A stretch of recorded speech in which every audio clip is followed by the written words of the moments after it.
Hey everybody, what's going on? It's Nathan Payne. I just want to make a quick follow-up video. About 2 weeks ago, I had made a video about how we had filed an affidavit of memorandum on a property that we were going to buy. The seller ended up ghosting us, and so we filed the affidavit to cloud the title.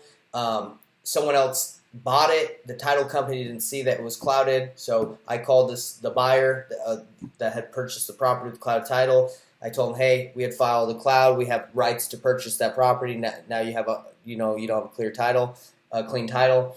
And he got an attorney. His attorney's been talking to me, for about a week. We settled on $5,000 to release the title. So today, I don't know if you guys can see that, but we just got wired $5,000 today because we had settled and I signed the paperwork to release it. So anyway, quick video just to let you know what happened. We got paid. I want to let you guys know that we've actually tried to file an affidavit of memorandum on a deal we did like 6 months ago or 8 months ago, and we didn't have the right clause in our contract.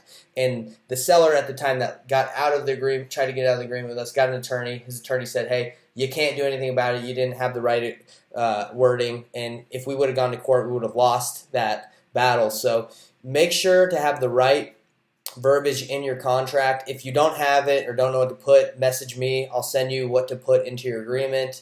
If you don't know how to cloud a title or file an affidavit of memorandum, let me know. I'll tell you to do it. It's pretty simple. But we got to protect our deals out here. I'm here to help.